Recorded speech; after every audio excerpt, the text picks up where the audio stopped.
And welcome to the Dog on It Trucking Show, where I get to talk to some of the great trucking influencers. And this week is no different. Kim Richardson is on the show with us, and we get to talk about a lot of different things. Stay till right near the end when Kim talks about TransRep and the interesting things that company is doing. So great interview. I got to thank Kim. He is certainly a trucking influencer.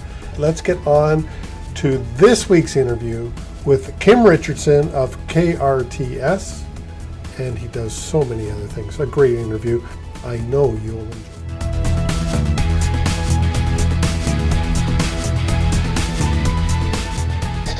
Hey Kim, welcome to the Dog on It Trucking Podcast. How you doing, Chris? Real well, Kim. Real well. Good.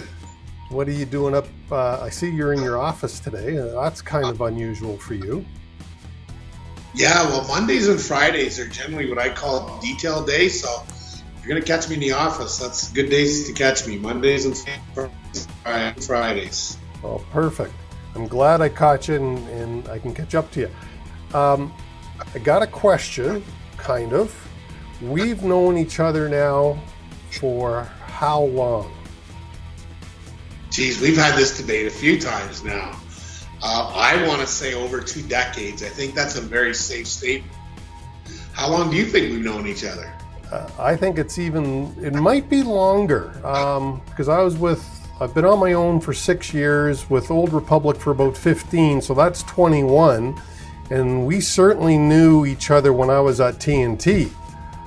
So that's when we met. Yeah. Yeah, that's got to be over 25 years. Yeah, I'm thinking it might be 25 to 30. Yeah. Got it. I remember those meetings out of the Ontario Trucking Association. That's when you and I first met. Yeah, and I actually missed those meetings. I thought they were a huge value.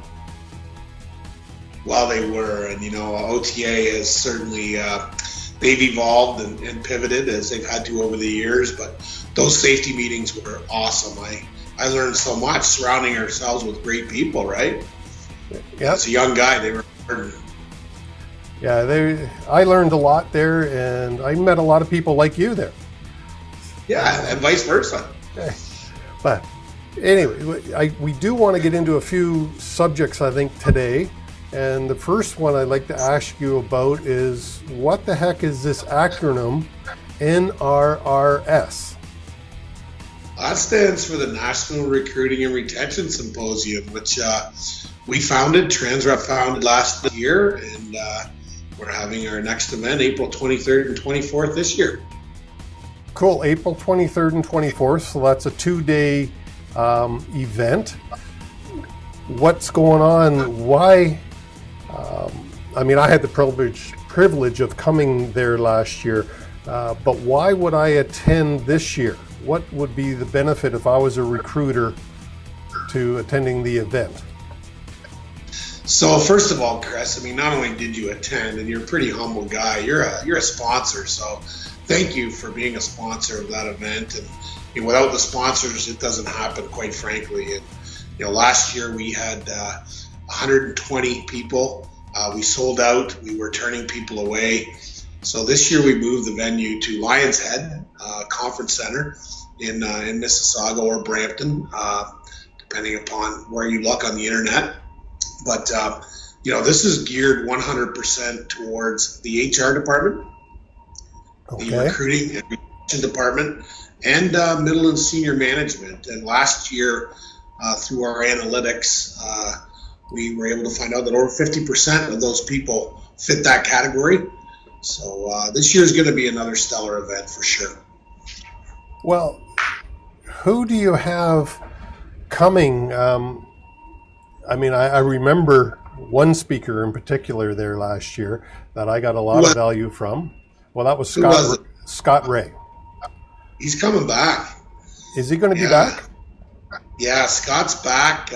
He's got a whole new presentation on geared towards recruiting and retention. He's back by popular demand. We've got a really interesting speaker. They're all interesting, but Joel Mandelbaum is the publisher of increasing your visibility and crushing your competition online. And with today's technology, as we all know, it's very important in recruiting and retention. And I've heard Joel, and us getting Joel to our event is pretty special. So, sorry, I didn't know Joel was going to be there. And yes, I'm happy to sponsor the event, but it really hits home for me because as I launch a new podcast, of course, I'm all over social media. So you've seen his talk. What might I learn about social media and how to use it for business? Yeah, so actually Joel's background is he was involved in transportation years ago when he was a young guy. He's got a little bit of a transportation twist to him as well. And at the end of the day, from a recruiting perspective, for companies, it's about the right fit. And a lot of that can be done out of the gate, step one, I would call it, through the online process. And Joel's going to walk us through that.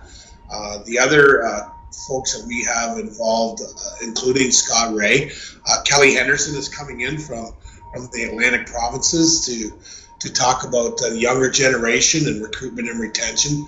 Of course, Jeff Topping is back and Mike McCarron are back by popular demand as well from our analytics survey. And they're going to be focusing on recruiting and retention, both separate panels. And the carriers and experts we have involved, from my perspective, Chris, are the best, are best in class for sure.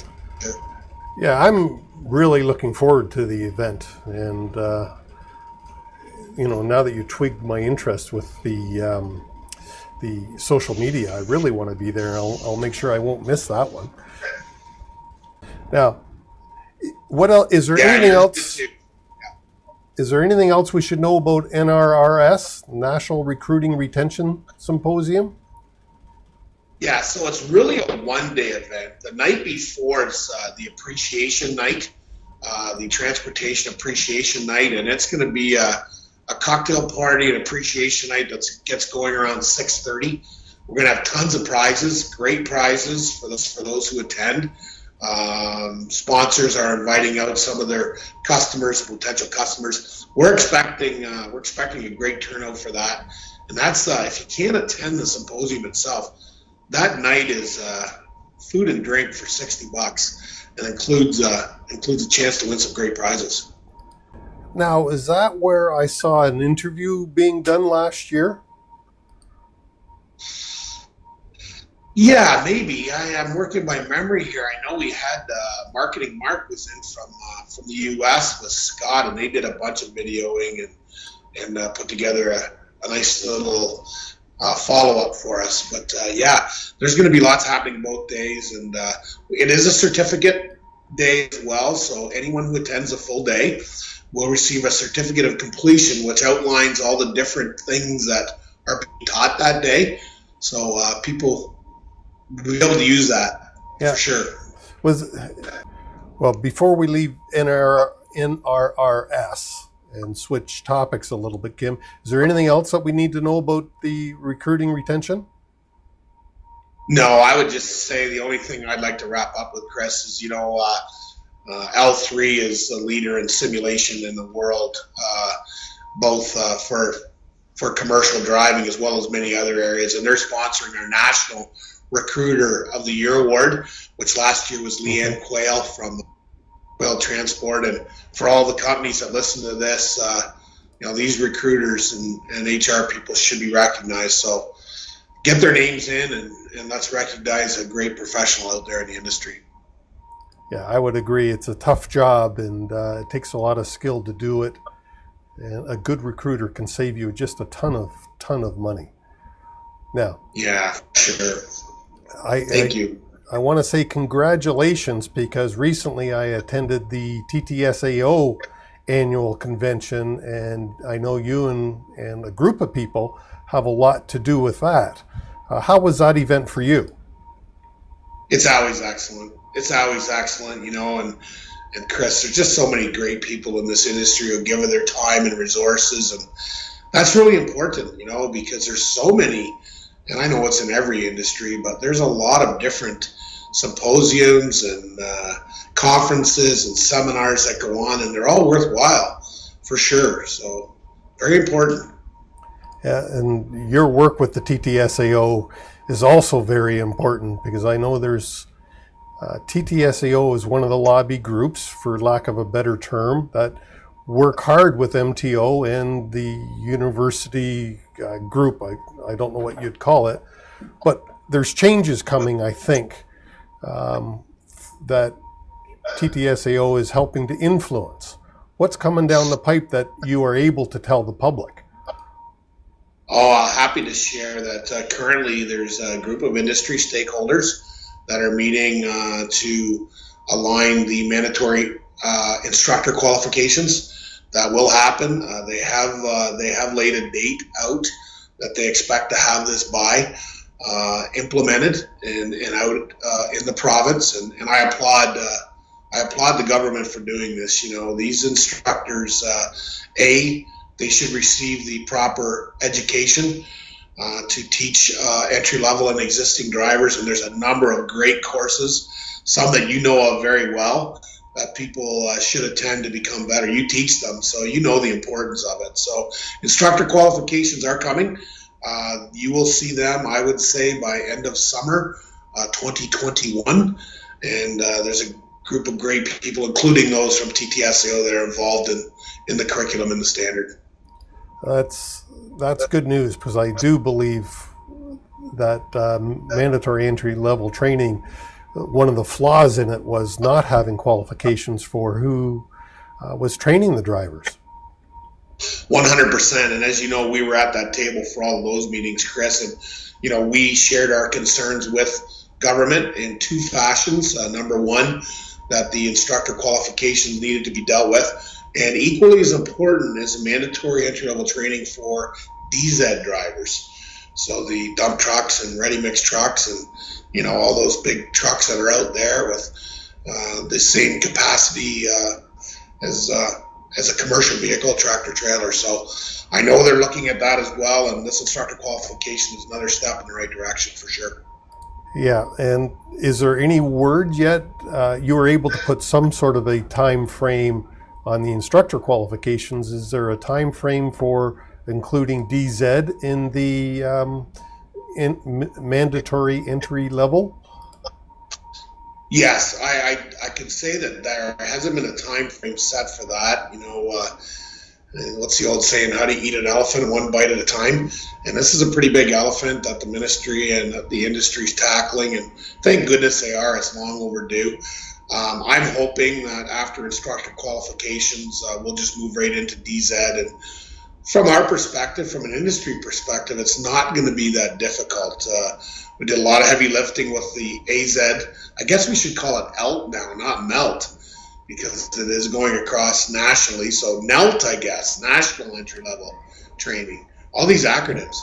Yeah, and you mentioned that it is going across. For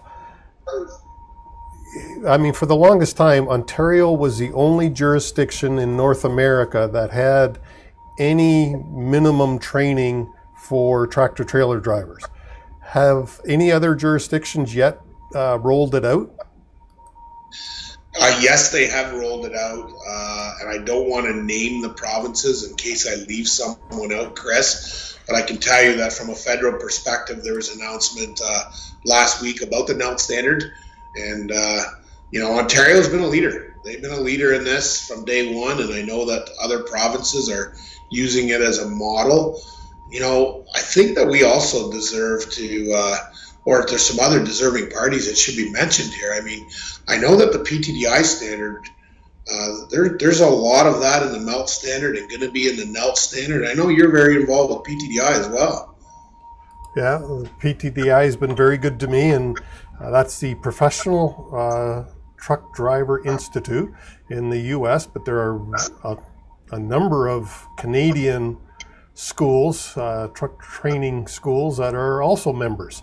And it's a great organization. I know KRTS is a member of PTDI. I read the press release for the national standard that's being rolled out for mandatory entry-level training. Are there any major changes, do you think, from what the minister said? No, I don't think so. I think that other provinces are going to be like-minded. From an association perspective, TTSAO's flagship curriculum is 200 hours. So when they announced the melt at 103.5, I mean, the membership of TTSAO, so that's great. That'll maybe help with some of the less reputable schools out there, or help them improve and bring their standards up. But the TTSAO for years, many of their members, most of their members, offer a 200-hour curriculum. And just as clarification, with PTDI, the programs are certified, so there's no way to really become a member. Your program is certified, and that's global now. I mean, this. I think you were in Germany, weren't you? Yes, I had the privilege of being sent to Germany to audit a location. Absolutely. Just going back to the standards, 103.5. What does my background's trucking insurance?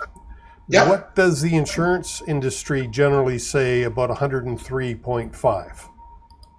Geez, I'm going to get myself into trouble here, but that's okay. I'll comment anyway. When you talk to some of the insurers, they're supporting the 200-hour program. Yeah. And, they're saying that the highest standard, obviously, is what they want. Now, I think where insurance companies are being very, let's say, their understanding of the fact that the 103.5 hours is acceptable as long as there's a good finishing program tied back to the carrier. So what we're hearing some insurers say is, yeah, we'll write that insurance on the MELT program, but the carrier better have a pretty good finishing program, or we're not going to write that insurance. Whereas if they take the 200-hour course, 200-hour curriculum, it's a little bit more easier for the insurance company to supply insurance. And it's just a percentage. They'll only insure a percentage of their driving population. Yeah. I mean, statistically, believe it or not, newly licensed drivers typically don't have real serious catastrophic crashes. They have what I call the oops. They rip the trailer door off. They cause $10,000, $20,000, significant incidents, but they're not out there having the catastrophic losses, generally speaking. Right. But you still need a proper finishing program, I believe, to get them through to minimize even that type of a loss. For sure, Chris, and I couldn't agree with you more. One of the things that government and industry need to remember, that we can have all these wonderful programs, but if the insurance industry is not going to insure them, we've got to make sure the insurance is on side. And we've been pretty good at getting insurance to the table at the government level so that they hear the needs and wants of the insurance industry. They're playing an important role. Yeah, absolutely. And as we both know right now, insurance is going crazy as we're taping this. It's been a hard market.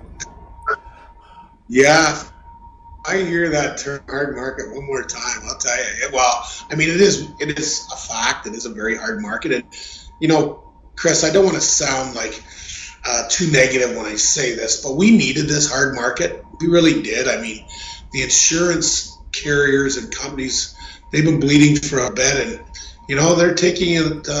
They're cleaning up, helping clean up the industry, and I mean that in a very positive fashion. Yeah, and I would agree with you that the majority of the companies that are having insurance renewal difficulties deserve to have insurance renewal difficulties. There have been one or two that mistakenly got mixed in with that bathwater and thrown out as well. But on the whole, I have to say that, the right ones are being targeted, and the good companies with proper practices are being left alone. Yeah, and I think that term, for the most part, is a good thing to say. I know that there is some carriers who are being painted with the same brush as the less than reputable carriers. because some of these good carriers have to offset the cost of some of these bad, which is unfortunate. I think there's been a lot of talk about the captive market. I think there's been a lot of talk about different ways to insure entry-level drivers and take a look at drivers, meaning psychometric testing and cognitive testing. And you see some insurance companies, I'm going to say behind the curtain, taking a look at that sort of stuff. I think it's cool. Yeah, there's a lot of new things coming down the pipe. Now, I got a question for you. As listeners might think, if they've never thought about it, we kind of toss back and forth some of the questions, but here's a question I didn't prepare you for, so hopefully you can answer it. I never hear you say a bad word about anybody, and I've said this to you in person before, that sometimes I know you well enough, I'll see you in a meeting and I can see you biting your lip, but you never say a bad word. My question is, where in the heck did you learn that from? Is there somebody, you've had many mentors in the past, who set you up for that? Because that's one of the strongest ethics that I've seen. Most of us, unfortunately, don't adhere to that nearly as strongly as you do. Where did you learn that from? Oh, Chris, thank you for mentioning that and saying that. I never really thought too much about this, but it started with my grandma. My grandma, she raised 16 children, and she had the greatest outlook on life, and her term about people was quite simplistic. There's good and bad in everybody. Some you just have to look a little harder for the good. And I think those are great words to remember. And I would much rather talk about the positive. I find talking negatively, especially about people, I find it very toxic. And I actually find it toxic to be around people who want to talk negatively about people. It does us no good. Yeah, absolutely it doesn't. And as I say, a compliment to you. I've never heard you say a negative word, no matter the situation. And sometimes you are in your position and your politics and stuff, you're being goaded into the thing, and compliments to you. You never fall into the trap. Wow, thank you for saying that, Chris. I can't say that I'm not guilty sometimes of maybe talking a little bit negative, but I always try to chew on my words before I spit them out. I think that's really solid advice that I've learned over the years as well. Yeah, and I think that's really truthful. One of the other things I do admire about you is time management. You always manage to make time for the important things, and somehow, I don't know how to describe it, I just know that you control your time very well. How do you do that? What have you learned about time management over the years? Well, Chris, early on in business, I would say in the early 90s, I was just terrible at time management. We were juggling a lot of balls. We were trying to diversify, and I just wasn't good at it. And I took a course. Reagan Wood was our teacher. Reagan Wood. Shout out to Reagan Wood. She was our teacher at Mohawk College, and it was probably one of the best courses I ever invested in. And we all get 24 hours in a day. It's up to us how we spend them. And I have become and very proud of my time management skills, because what's most important to me is my family. And if I manage my time properly, I get all the time that I could possibly need with my family. Right. Now, do you have any tips or tricks for time management? Yeah, Chris, I should mention, I've put together a presentation called Time Management and Life and Business Lessons Learned. And I've done this presentation a few times. I've really enjoyed it. But one of the things I say to people is, how are you spending your time now? And when you ask that open-ended question, people will have a response, but then I'll respond with the question, how do you know? And what I mean by that is if you just took a week of your time, or a week allocated a week and wrote down and documented the things you do in your day and then tie the time frame to it, you'll be amazed after a week when you calculate your work time, personal time, social media time, taxing time. And I know that may sound difficult to do, but I want every listener out there, anybody who's watching this, if I can do it, anybody can. And that's a great tip. If you want to manage your time, put together your to-do list before the end of each business day, follow that to-do list the next day. Now it's going to grow because things happen on a daily basis, but your to-do list is really, really important. Yeah, I would agree with that. Now, you mentioned public speaking.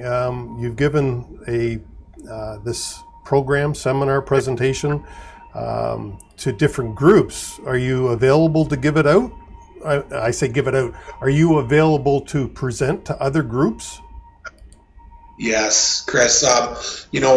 Every year I sit down and think through my 12 and 24 and 36 month plan, and I'm committing this year, 2020 and 2021, to going out and making this presentation to anyone who's interested at no charge, other than travel and expense where applicable. But Chris, both you and I were pretty fortunate to have some pretty great mentors, and they paid it forward to us. And remaining humble, it's now time for me to pay it forward. And investing in our youth is very important to me. Investing in people is very important to me. And I didn't understand the impact that the presentation had until I delivered it first to the Delta Nu Alpha in Toronto, and then a few months later at the Private Motor Trucking Council of Canada's Young Leader Program. Mm-hmm. And some of the compliments and comments I got back were pretty rewarding. So I'm looking forward to doing this. I got a couple gigs coming up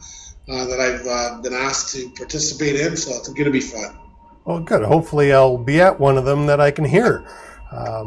Because time management for me is, it's a struggle. I think it's a struggle for most people. It's probably still a struggle for you. Does it ever get away from you? I would love to say it does. I really think at times it does, but I'm so structured with my time management. I believe that everybody should work half days. It doesn't matter which half, either the first 12 hours or the second. And if you're going to be successful in life and business, that's a good way to look at things. And I think it's also important how we work.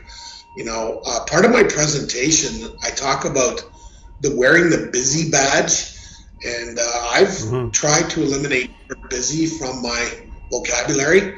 I think that people hang their hat on, oh, I'm busy. Well, what are you busy at? What does that mean?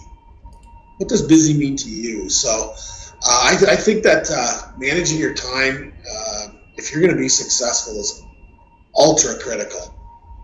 Yeah, and I'm guilty of that. I can work a 10, 12, 14-hour day some days and get nothing substantial accomplished.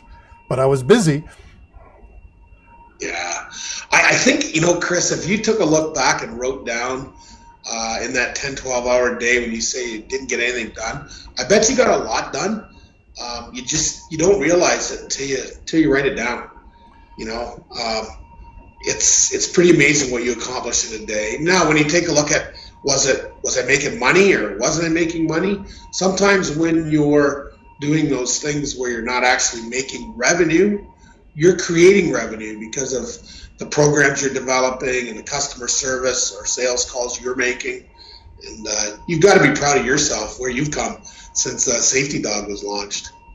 Well, it's been fun. Let me tell you that. Now, I know you are on time management, and I know that you schedule everything. So, being careful of your time. Last words. What does Kim have on the go that he would like to share? Oh, geez. Well, I can tell you that a lot of my focus the last couple of years has been with TransRep. We have a great team that manages our businesses, and we're very fortunate that way. Matt has heavily involved with the management of Matt Richardson is heavily involved in the management of KRTS. Yep. My daughter, Jamie Phillips Richardson, she's heavily involved helping out on the Transrep side. My focus over the next couple of years is going to be on Transrep. We continue to grow that brand with through our some of my teammates don't like me call it headhunting, but it is what it is. We're growing that sector of the business. Is our time up? We'll see you later, Chris. Well, no, I forgot. I have an alarm set every Monday at 10 to 1 because I go live on Facebook at 1 o'clock. But good for you. So that's part of your time management. Yeah, I set an alarm, So, good for you. Where Transrep? I don't know much about Transrep. I certainly know KRTS, and that's a well-known brand.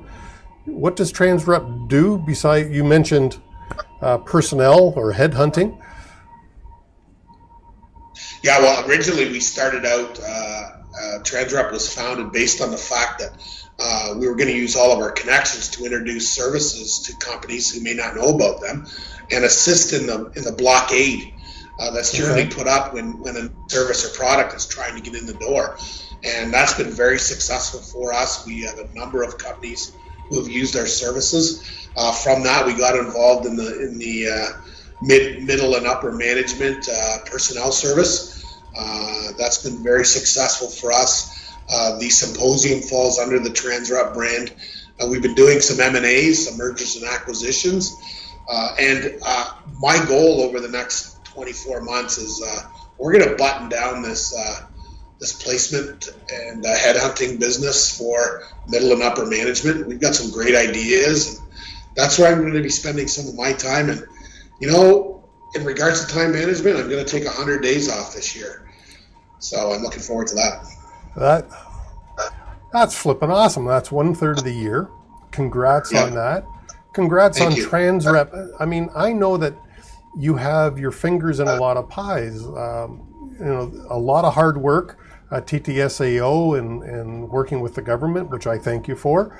You've got KRTS, and Matt does do a great job of the day-to-day operation there, but I know you still keep a finger on that. And now you've got Transrep. You've got the, as our friend used to call it, the fish wrap. What was... I haven't heard that in a while. The rearview mirror. Oh, yeah. Yes, the rearview mirror, yes. That's funny. Man, and you know what? Our friend was 100% on the button when he called it fish wrap, because when we launched it, after the first couple issues, I'm not sure I'd even wrap my fish in it. And I know that's what our friend was referring to. But, we've grown that to thousands of subscribers on both sides of the border. Chris and Lisa, my lovely bride, she oversees the rearview mirror and everything that happens with it. So there's a lot of moving pieces to our businesses, and I will tell you that we are so fortunate to be surrounded by so many great people that help make our businesses successful. We wouldn't be where we are today without them, and that includes you. So thank you for all you've done for us. Well, thank you, Kim. And last words, you got any, did we leave anything out today that you wanted to talk about? Geez, no, I don't think so, Chris. I know the only thing that I would probably mention to the industry as a whole is, your support in reference to some of the things that are being worked on from government initiatives with DZ licensing and instructor qualifications. Everybody's support is important, and getting your voice out there and participate, get involved. We can use you. Well, I thank you, Kim. Thank you so much for spending, roughly 30 or so minutes with us and our viewers and listeners. Kim, thanks so much. I appreciate everything that you do for the industry. Thank you, Chris. Thank you for allowing me to do this. It's a privilege. Thanks for sticking out to the end there. That was a great interview with Kim Richardson. And don't forget to click like, subscribe, leave me a comment, leave me a review. It helps out the show so much, and I can be able to get more and other trucking influencers onto the show. Thanks so much. Safety Dawg's out.